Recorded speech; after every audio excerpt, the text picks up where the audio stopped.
করি ঘরে বাইরে, জীবন সাজাই রে ঘরে বাইরে, ঘরে বাইরে, ঘরে বাইরে, ঘরে বাইরে, কলে কারখানা হাটে ও মাঠে, কাজ করি দেশ করি ঘরে বাইরে, জীবন সাজাই রে ঘরে বাইরে, ঘরে বাইরে, ঘরে বাইরে, ঘরে বাইরে। সুপ্রিয় দর্শক, প্রীতি ও শুভেচ্ছা জানিয়ে শুরু করছি নারী বিষয়ক অনুষ্ঠান ঘরে বাইরে। এমনই দুটি পেশার দুজন বিশেষজ্ঞ আজকে আমাদের অতিথি। আমাদের সঙ্গে রয়েছেন বাংলাদেশ পুলিশের অ্যাডিশনাল আইজিপি ফাতেমা বেগম এবং আমাদের সকলের প্রিয় বাংলাদেশের অন্যতম শ্রেষ্ঠ মনোবিজ্ঞানী মেহতাব খানম। আজকের অনুষ্ঠানে আমাদের যারা অতিথি তারা এমন সব পেশায় নিয়োজিত, মাত্র অল্প কিছুদিন আগেও আমরা এই পেশায় নারীদের সুদৃঢ় অবস্থানের কথা চিন্তাও করতে পারতাম না। আমার মায়ের সময়েও কেউ জানতই না যে এরকম পেশায় নারীরাও কাজ করতে পারে, কিন্তু এখন এই পেশাগুলোতেও আমাদের দেশের নারীরা তাদের বিজয়ের পতাকা তুলে ধরতে সক্ষম হয়েছে। আপনাদের দুজনকেই আমি স্বাগত জানাচ্ছি আমাদের আজকের ঘরে বাইরে অনুষ্ঠানে। আপনাদের কাছ থেকে জানবো আপনাদের অভিজ্ঞতার কথা, আপনাদের চ্যালেঞ্জের কথা, যা আগামী দিনের নারীদের জন্য একটা দিক নির্দেশনা হবে বলে আমরা বিশ্বাস করি। প্রথমেই আমি ফাতেমা বেগম আপনার কাছে আসছি। আপনি বাংলাদেশ পুলিশের ক্যাডারের প্রথম অফিসার। আপনি একটু বলবেন আপনি কিভাবে কোন পোস্টে প্রথম এলেন, কি করে এলেন, আপনার কাজের জায়গাটার কথা যদি একটু বলেন। আমি প্রথম বিসিএস ক্যাডারে আসি। যে এটা কত সালে আপনি আসেন? এটা 1986 সনের 21 জানুয়ারি। আমি আসলে ওই সময়ে যে কোনো চাকরি করতেই আমি প্রস্তুত ছিলাম। সুতরাং আমি পুলিশের যে অপছন্দ তালিকায় আমার পুলিশ সার্ভিসটা ছিল। আচ্ছা, আপনি পেয়ে গেলেন? আমি পেয়ে গেলাম এবং নিয়ে নিলাম। আচ্ছা, আপনি যে নিয়ে নিলেন, এটা কি আপনার যারা পারিপার্শ্বিক যারা ছিল, মানে আপনার আত্মীয় স্বজন, আপনার বাবা মা, তাদের কি কোনো মতামতের বিষয় ছিল নাকি এটা সম্পূর্ণ আপনার? না, এটা সম্পূর্ণ মানে পছন্দটা আমি নিজেই দিয়েছি এবং নিয়ে যে নিলাম, মানে যোগদান করব সিদ্ধান্তটা আমি নিজে নিয়েছি। তবে পরিবারের পক্ষ থেকে কোনো বাধা দেয়নি। এটা একটা বিরাট আপনার সৌভাগ্য যে আপনি আপনার নিজের পছন্দ মতো ডিসিশন নেবার ক্ষমতা আমার ছিল এবং সৌভাগ্যক্রমে আমার পরিবার সবসময় আমার সিদ্ধান্তকে মানে সম্মান করতো ছোটবেলা থেকে।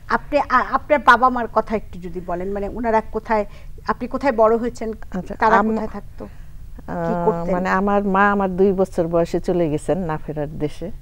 বাবা কখনোই চিন্তাই করতে পারে নাই যে ওনার মেয়ে মানে গ্রামের স্কুলের পড়া শেষ করে আবার ঢাকায় পড়তে আসবেন, এরকম কথা কিন্তু আমার বাবা চিন্তা করেননি। কিন্তু আরো মজার ব্যাপার আছে, আমি যখন লেখাপড়া শুরু করি তখন কিন্তু আমাদের গ্রামে মেয়েদের 5ম শ্রেণী পর্যন্ত পড়ালেখার একটা ব্যবস্থা ছিল, এরপরে আর পড়ালেখা। আচ্ছা, আপনার বাড়ি কোথায়? আমার বাড়ি বিক্রমপুর। আচ্ছা, মুন্সিগঞ্জ জেলার টঙ্গিবাড়ি থানায় আমার বাড়ি। সৌভাগ্যক্রমে আমি যখন 5ম শ্রেণীতে পড়ি তখনই যে ছেলেদের যে স্কুল ছিল, হাই স্কুল যেটা বলে, ওখানে কো-এডুকেশন চালু হয়ে যায়, যার জন্য আর আমাকে দূরে যেতে হয় না। গ্রামের স্কুল থেকে এসএসসি পাশ করলাম, যখন আমি পড়তে আসব ঢাকার বদরুন্নেসা কলেজে আর কি ভর্তি হব, ওরকম একটা ইচ্ছা। তো আমার বাবাকে যখন আমার বড় ভাই বলতে গেছেন যে ওকে ঢাকা নিয়ে যাচ্ছি, ও হোস্টেলে থেকে পড়বে, বাবার তো খুব মন খারাপ, হোস্টেলে থেকে পড়বে, মেয়ে ডিরেল হয়ে যাবে, এই সমস্ত আর কি। তা আমার ভাই বলছেন যে না বাবা, আপনি ভয় পেয়েন না, ও ঠিক থাকবে, ওকে ভালো কলেজে ভর্তি করে দেব। তো যাই হোক, একটু অসন্তুষ্ট নাকি হয়েছিলেন, আমি জানি না। আমার বড় ভাই বলছেন যে তুমি কিন্তু একেবারে ডিরেল হবে না, কোনো কিছুতে হবে না, বাবা কিন্তু অসন্তুষ্ট, তোমাকে লেখাপড়া করে বাবাকে দেখাতে হবে যে না তুমি খুব ভালো। আমরা জানি যে পুলিশের যে ট্রেনিং সেটা খুব একটা বিশাল কঠিন একটা হার্ড ট্রেনিং এর মধ্যে দিয়ে যেতে হয়। তো আপনি একজন নারী হিসেবে সেই ট্রেনিংগুলো কি করে করলেন এগুলো আমরা শুনবো। আমরা একটু মেহতাব আপার কাছে আসি। আপা, আপনি মনোবিজ্ঞানী, মানে বাংলাদেশের জন্য কিন্তু শব্দটাই নতুন। আপনি এই পেশায় কি করে এলেন এবং আপনার এই পেশায় আসার ব্যাকগ্রাউন্ডটা? বিশ্ববিদ্যালয়ে যখন ঢুকলাম তখন আমি রসায়ন নিয়ে পড়ছিলাম, কিন্তু রসায়ন বিষয়টা আমাকে খুব রস দিতে পারেনি, আমাকে টেনে রাখতে পারেনি। তো এক বছর পরে আমি রিয়েলাইজ করেছিলাম যে এটা আমি পড়বো না। তো এটা নিয়ে তো পরিবারে ভীষণ একটা মানে আলোড়ন হয়েছিল, কারণ আমার বাবা মায়ের বা আমার ভাইদের খুব ইচ্ছে ছিল যে একটা বোন সায়েন্টিস্ট হবে। আমাদের আবার বিভিন্ন ভাই বোনরা বিভিন্ন জায়গায় গেছে, আমার বাবা পুলিশ সার্ভিসে ছিলেন আর ভাই বোনরা বিভিন্ন বিষয়ে ডাক্তার, ইঞ্জিনিয়ার সবকিছুই ছিল, একটা মেয়ে সায়েন্টিস্ট ছিল না। হয়তো ওনারা চাচ্ছিলেন একটা সন্তান বা মেয়েটি সায়েন্টিস্ট হবে, বাট আমি সেই সায়েন্সটা, সেই পিওর সায়েন্সটা আমার ভালো লাগলো না। তো যাই হোক, আমি এক বছর পরে কিন্তু একটা বছর লস দিয়ে আমার এক পরিচিত জনের উপদেশে আমি মনোবিজ্ঞানে ঢুকেছি। সেটা হচ্ছে খুব একটা আমার জীবনের এইম নিয়ে বা আমার খুব ভালো লাগা নিয়ে ঢুকেছিলাম তা না, কিন্তু ঢোকার পরে দেখলাম যে আসল রস আমি ওখানে পাচ্ছি। তো সেখান থেকে আমি অনুপ্রাণিত হয়ে মাস্টার্সে আরও ভালো পড়াশোনা করলাম। তো শিক্ষকতা পেশায় ঢুকে আমি প্রথমে গাইডেন্স অ্যান্ড কাউন্সেলিং বিষয় বলে যে সাবজেক্টটা আছে ওটা আমি চুজ করলাম। আমরা কিছু অপশনাল সাবজেক্টস আমাদের অফার করা হতো, ওখান থেকে এই বিষয়টা আমাকে কেন জানি আকর্ষণ করলো। তো গাইডেন্স অ্যান্ড কাউন্সেলিং যখন আমি পড়াতাম স্টুডেন্টসদেরকে, আমি নিজে পড়লাম অপশনাল সাবজেক্ট হিসেবে, পরে আমি জয়েন করার পরে ওটাই আমাকে পড়াতে দেওয়া হলো। তো ঢুকেই মাস্টার্সের ক্লাস একটু ভয় পেয়েছিলাম, সাহস করে পড়ালাম, পড়াতে গিয়ে দেখলাম স্টুডেন্টরাও খুব আগ্রহ পাচ্ছে। তো কিন্তু আমার সবসময় একটা মনোবেদনা কাজ করতো যে আমি থিওরিটিক্যালি পড়াচ্ছি, বাট আমি তো প্র্যাকটিসটা জানি না, আমাকে প্র্যাকটিসটা শিখতে হবে, কিন্তু কোথায় শিখবো সেটা সুযোগ কিন্তু তখন ছিল না। তো যাই হোক, অনেকটা বছর পেরিয়ে গেল শিক্ষকতার জীবন পার করতে করতে। এরপরে আরেকটি বিভাগ চালু হলো ঢাকা বিশ্ববিদ্যালয়ে। আমাদের কিছু টিচাররা গিয়ে ক্লিনিক্যাল সাইকোলজি বলে একটা বিভাগ চালু করলেন, যেখানে ওরা হাতে কলমে শিখতে শুরু করলো। এরপরে আমরা যখন সুযোগ পেলাম ট্রেনিং নেওয়ার 2000 সনে, 99-এ ইনফ্যাক্ট, তখন মানে আমার মনে হলো আমি নতুন করে নিজেকে আবিষ্কার করলাম এবং আমার এত বেশি স্পৃহা হলো ভেতরে। আর সবচাইতে বড় জায়গা হচ্ছে মনোবিজ্ঞানী হিসেবে কাজ করার বড় একটা পুরস্কার হচ্ছে নিজেকে জানা যায়। কিন্তু আমাদের প্রথম দিনই জানানো হলো যে আমরা যারা ট্রেনি আমাদের প্রত্যেকেরই নিজেদের কাউন্সেলিং হবে, অর্থাৎ আমরা নিজেদেরকে কাটাছেঁড়া করে দেখব। যেমন মেডিকেল স্টুডেন্টরা অ্যানাটমি পড়ে, ওরা একটা ডেড বডিকে কেটে ভেতরে সব কিছু দেখে, আমাদের ভেতরটা আমাদেরকে প্রথম দেখতে হবে। আমরা যদি নিজের ভেতরটা বুঝতে পারি তাহলে অন্যের ভেতরটা দেখতে আমাদের সুবিধা হবে। যদিও একটু শকিং লেগেছিল যে আমাদের কাউন্সেলিং নিতে হবে, আমাদের কি কোনো সমস্যা আছে, মানে এই কথাটা মানে খুব স্বাভাবিকভাবে মনে আসে।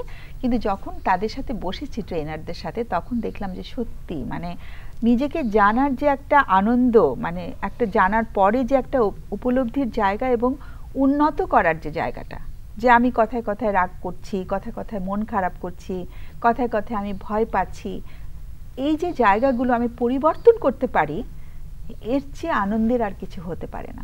তো আমি মনে করি যে যদিও অনেক চ্যালেঞ্জ, অনেক অনেক দীর্ঘ একটা পথ পরিক্রমা হয়েছে, কিন্তু এটার মধ্যে না অনেক আনন্দ, অনেক সন্তুষ্টি আছে।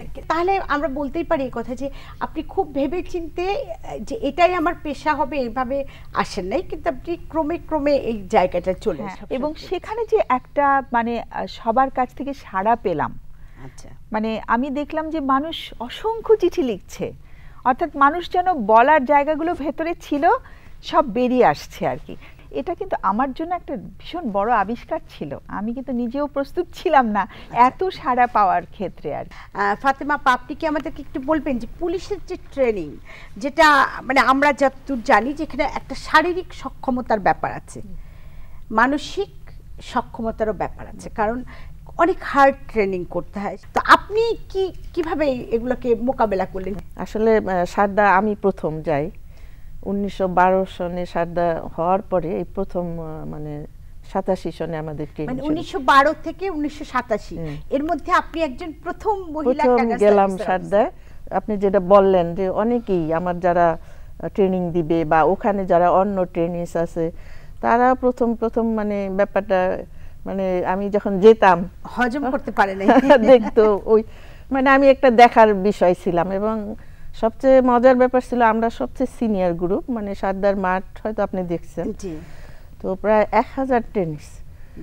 তো তো সব মানে প্রথমে তো একদম কনস্টেবল, আগে কিন্তু কনস্টেবলদের ট্রেনিং ওখানে হতো, কনস্টেবল থেকে শুরু করে আমরা সব শেষে দৌড়াতাম আর কি। আমাদের একটা মাঠ আছে, মাঠটা চারিদিকে ঘুরলে 1 মাইল। তো আমরা প্রতিদিন কিন্তু সব ট্রেনিস্টরা ওখানে একটা দৌড় দিই। আচ্ছা আচ্ছা। তো এখন আমি যখন দৌড় দিতাম, বুঝছেন, আমরা তো মানে প্রথম গ্রুপ, সবাই আমাকে দেখতো। তো এটাও কিন্তু একটা মানে অন্যরকম যে সবাই আমাকে দেখতেছে যে একটা মেয়ে প্রথম একটা দলের সঙ্গে মানে দৌড়াচ্ছে। আরও একটা মজার ব্যাপার হতো, মানে আমরা সপ্তাহে একদিন রোড রান বলে আমাদের করতে হয় সারদা, এই আমাদের ট্রেনিংয়ে। ওটা দৌড়ে যেতে হবে, দৌড়ে আসতে হবে, একটা নির্দিষ্ট জায়গা আছে, ওটা সারদা একটা রেল লাইন পর্যন্ত যেতাম, আসতে যেতে 7 মাইল। তো হেঁটে যেতে পারবো না, দৌড়ে আসতাম, দৌড়ে যেতাম। তো এখন এতদিন তো ওই এলাকার লোকজন দেখতো যে পুরুষরা দৌড়ে আসে, এই প্রথম দেখছে একটা মেয়েও এদের মানে দলে আছে। প্রথম দিন যখন সবাই দেখছে, আমার ব্যাচমেটরা বললো যে দেখবা পরের সপ্তাহে ওরা অনেক লোকজন নিয়ে আসবে তোমার দেখার জন্য। সত্যি সত্যি, বুঝছেন, আমি দৌড়াচ্ছি, ওদের ভাষায় বলছে উঠতে উঠতে, মানে ওইটা দেখলাম যে সত্যি যে অনেক লোকজন নিয়ে আসছে আমাকে দেখাচ্ছে। দেয়াল পার হওয়া 10 ফিট না, ওই দেয়ালটা মানে আইজিপি বলছিলেন যে মানে সেখানেও তো আমাকে বলছে যে তুমি পারবা না। তা আমি যখন বললাম পারবো, বলে যে শোনো, তোমাকে আমি শুধু ওই দেয়ালটা মাপ করব, হ্যাঁ, আর ঘোড়ায় চড়া কিন্তু আমি মাপ করতে পারবো না, ঘোড়ায় না চললে সাহস হয় না, ঘোড়ায় না চললে পুলিশ হওয়া যায় না। আমি বললাম যে ঘোড়াগুলো তো অনেক বড় বড়, বিশাল বিশাল। আমি বললাম যে আমি মানে ওই দেয়ালও আপনি করেন না। বলে না না, দেওয়াল মাপ তোমার জন্য। আচ্ছা, যাই হোক, এখন আমি যখন ওগুলাকে হার্ডলস বলে আর কি, আমি যখন ওইগুলাতে গেলাম, দেয়ালটা আমাকে ওস্তাদরা করতে দিতেন না, বলে আইজিপি নিষেধ করছে, এখন যদি আপনি দেওয়াল করতে যান বা কোনো অ্যাক্সিডেন্ট হয় তাহলে আমাদের চাকরি থাকবে না। মেধা পাপা, আপনি আমাদেরকে বলেন, আপনি এই পেশায় এলেন, আপনি একজন নারী, আপনার কাছে কি আপনার কোনো পুরুষ রোগী আসে? ছেলেরা ইমোশন খুব এক্সপ্রেস করে না, পার্সোনাল কথা বলা, আবেগপ্রবণ হওয়া, এটা কিন্তু ছেলেদেরকে সমাজ থেকেই মানা করা হয়। তো ছোটবেলা থেকে শেখানো হয়, ছোটবেলা থেকে শেখানো হয় যে ডোন্ট ক্রাই, হ্যাঁ, বয়েজ ডোন্ট ক্রাই, ভয় পাবে না, সাহস করতে হবে। তো এই যে ছেলেরা নিজেদের পার্সোনাল কথা কিন্তু লুকিয়ে ফেলে ভেতরে। কিন্তু খুবই আমি বলবো, আই এম ফরচুনেট এনাফ যে মানুষ আস্থা করেছে, কিন্তু আস্থা কোথাও থেকে আস্থা পেয়েছে, হয়তো বা মিডিয়ার এক্সপোজারের জন্যই হবে, যে মিডিয়ার মধ্য দিয়ে আমার সাথে একটা পরিচয় হয়ে গেছে, যেখান থেকে একটা আস্থা হয়তো অর্জন করেছে, এবং যথেষ্ট পুরুষরা আসে। এবং সবচেয়ে ভালো লাগে যে যখন মিডিয়াতে মানুষ ফোন করে, পুরুষরাও ফোন করছে। প্রথম দিকে কিন্তু নারীদের ফোন বেশি পেতাম, এখন দেখছি ছেলেদের ফোন বাড়ছে। এবং রেডিওতে আমি একটা প্রোগ্রাম করি রাত 11টা পর্যন্ত, 11টা থেকে 2টো পর্যন্ত, সেখানে প্রচুর ছেলেরা ফোন করে। কিন্তু আপনার কাছে এই পেশাতে সবচেয়ে বড় চ্যালেঞ্জ কি মনে হয় আপনার পেশার? আমার কাছে সবচেয়ে বড় চ্যালেঞ্জ হয়েছিল যখন এই মানসিক স্বাস্থ্য সেবাটা তো মানুষ অত ভালো করে বোঝে না। আমি যখন পেশায় ঢুকেছি তখন কিন্তু অলরেডি মনোচিকিৎসকরা রয়েছেন, এবং তারা বেশিরভাগই পুরুষ মনোচিকিৎসক, এবং তারা একটা ফিল্ড তাদের তৈরি হয়ে গেছে, মানুষ তাদের কাছে যাচ্ছে, প্রেসক্রিপশন নিচ্ছে, ওষুধ খাচ্ছে। কিন্তু ওষুধের পাশাপাশি যে একটা কাউন্সেলিং সেবা ভীষণ দরকার, তা না হলে কিন্তু একটা মানসিক ঝুঁকিতে থাকা একটা মানুষ পুরোপুরি কিন্তু সাহায্য পায় না। তার কিন্তু ওষুধের পাশাপাশি সাইকোথেরাপি বা কাউন্সেলিং একদম মাস্ট। তো সেই জায়গাটাতে কিন্তু একটু আমাদের পুরুষ সহকর্মীরা বা আমরা মনোচিকিৎসকরা, তারা খুব যে আমাদেরকে ওয়েলকাম করতে পেরেছেন তা না, তারা হয়তো মনে করেছেন যে তাদের ফিল্ডে আরও কিছু মানুষ ঢুকে যাচ্ছে, এবং ঠিক মানে ওইভাবে আমরা যে খুব উষ্ণতা পেয়েছি তাদের কাছ থেকে, সেটা প্রাথমিক পর্যায়ে ছিল না, কিন্তু পরবর্তীতে গ্রহণযোগ্যতা তৈরি হয়েছে। এখন আমি যদি আপনাকে বলি যে আগামী দিনে যে নারীরা এই পেশায় আসতে চায়, তাদেরকে এই পেশায় আসতে হলে এবং যদি এই পেশায় তারা ভালো করতে চায়, তাহলে তাদের জন্য আপনার উপদেশ কি? মানে এই পেশাটা না ভীষণভাবে একটা ট্যাক্সিং পেশা, আমাদের বার্ন আউট হয় অনেক। তারপরেও আমি বলবো যে এই পেশার মধ্যে থাকাটা খুব চ্যালেঞ্জিং, কারণ ভালো করাটা খুব চ্যালেঞ্জিং। ভালো করতে গেলে মেয়েদের জন্য একটু কঠিন হয় কি, মেয়েরা না, মেয়েদের বিয়ে হয়ে গেলে, মেয়েদের সন্তান হয়ে গেলে তখন কিন্তু পরিবারের একটা প্রেশার থাকে, তারা কিন্তু সেখান থেকে সহযোগিতাটা না পেলে এত নিজেকে ডেভেলপ করতে হয়, তো মানে অনেক ট্রেনিং, আমাদের তো এখনো ট্রেনিং হচ্ছে। পরিবারটাকে একটু একপাশে রেখে নিজেকে কিন্তু সারাক্ষণ প্রশিক্ষণের সাথে লেখাপড়ার সাথে যুক্ত রাখতে হবে এবং পেশাটাকে ভালোবেসে আসতে হবে ভীষণভাবে। আমাদের দেশে এই পেশায় মেয়েদের জন্য এখন মানে মেয়েদের জন্য সুযোগ আছে কতটা বলে মনে হয় আপনার? না, মেয়েদের জন্য সুযোগ আছে, মেয়েরা ভালোও করছে। একটা দিকে আমার একটু মেয়েদের জন্য চ্যালেঞ্জ মনে হয় যে আমি তো একটু অত অল্প বয়সে ঢুকিনি, কিন্তু যেই মেয়েরা একটু অল্প বয়সে ঢুকছে তারা কিন্তু অনেক সময় ভয় পায়, কারণ আমাদের ক্লায়েন্টের সাথে খুব একটা ঘনিষ্ঠ সম্পর্ক তৈরি করতে হয়, খুব একটা শ্রদ্ধার এবং ভালোবাসারও, দুটো ভালোবাসা এবং শ্রদ্ধার মিশ্রিত একটা জায়গা তৈরি করতে হয়। সেখানে অনেক সময় মেয়েরা একটু ভয় পায় যে ছেলের ক্লায়েন্টরা অনেক সময় কিছু তাদের ট্রান্সফারেন্স হয়। থেরাপিস্ট তো খুব বেশি মায়া দিয়ে কথা বলেন, তো অনেক বেশি কাছের মানুষ হিসেবে থাকেন, তো সেখানে একটা ট্রান্সফারেন্স তৈরি হয় পুরুষ ক্লায়েন্টদের তরফ থেকে, সেখানে তারা একটু অনেক সময় হয়তো একটু সংকুচিত হয়ে যায়, অস্বস্তিতে ভোগে একটু। আপনার পেশায় মেয়েদেরকে ওয়েলকাম করেন যে আসা উচিত, নাকি আপনি মনে করেন যে মেয়েদের জন্য এই পেশাটা? না না, অবশ্যই ওয়েলকাম করি, কিন্তু আমার একটু মনে হয় কি যে পুরুষদেরও আসা উচিত এই পেশাতে। কারণ ছেলেরা যেরকম আমার রেডিওতে ফোন করছে তো ওরা অনেক সময় সাইকোসেক্সুয়াল ইস্যুসগুলো রেডিওতে বলতে পারছে, কারণ তাদেরকে দেখা যাচ্ছে না, কিন্তু তারা কিন্তু একটি মেয়ের কাছে গিয়ে তাদের যে ছেলে হিসেবে তাদের যে সাইকোসেক্সুয়াল প্রবলেমগুলো হচ্ছে সেটা একটা মেয়ের কাছে বলতে ওরা একটু দ্বিধাবোধ করে এখনো। তাহলে ছেলেদেরও আমি ওয়েলকাম করছি এই পেশাতে আসার জন্য ভীষণভাবে। ফাতেমা বেগম, আপনি আপনার পেশায়, এই পেশায় যদি কোনো মেয়েরা আসতে হয় তাহলে তার কি ধরনের প্রস্তুতি? শুধু পুলিশ না, আপনি যে কোনো পেশায় আসেন বা যে কোনো কাজে মানসিক প্রস্তুতির একটা বিরাট ব্যাপার আছে এবং আত্মবিশ্বাস, এই দুইটা জিনিস থাকলে আপনি কি মনে করেন যে আত্মবিশ্বাসীরা পুলিশে আসলে পুলিশ সার্ভিসে আসা দরকার? ভালো করে সাহস এবং স্বপ্ন, এই দুইটা জিনিস মানুষের মধ্যে থাকতে হয়। না